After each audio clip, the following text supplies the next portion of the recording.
was looking at pictures of Alok Sharma snuffling and snivelling all over the place in the House of Commons after J-Dog's big scheme went a little bit sideways.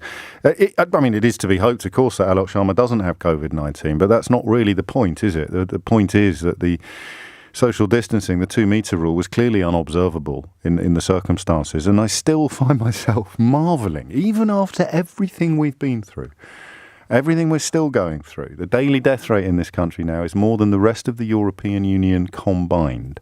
These figures go up and down, but that I would have, if you'd said to me a year ago, even after Brexit had broken everything and reality had been completely subverted by all the lies and broken promises, if you'd said to me a year ago, there's going to be a global pandemic, we're going to be the worst country in the world at responding to it, at handling it, and the football scarves will still work. You will still have people cheering Boris Johnson, even as he tries to say that he hasn't actually been in charge since January. He only took charge on Monday or on Tuesday. I forget which day it was when he announced he was taking back control of the country's coronavirus strategy. I would have laughed. Even I, as an arch chronicler of the madness, would have balked at the idea that the madness would lead us that far.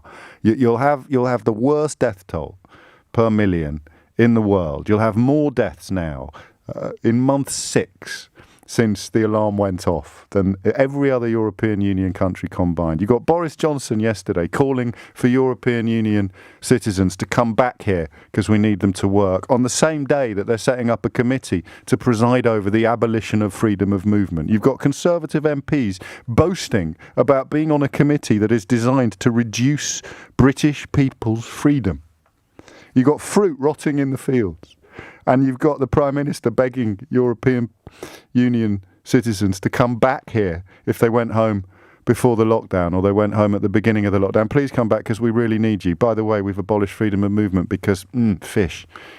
But even against that backdrop, the idea that the great and the good of the UK government at some point in the last month sat around a table in Downing Street and contemplated an epic operation. Not even epic compared to what you might do for a living, but compared to what Jacob Rees-Mogg has done with his life so far, essentially invest other people's money and then slice a bit off the top of the profits. Full stop, end of career. And the idea that somebody would sit there and say, I know who we should put in charge of this rather challenging and difficult logistical operation.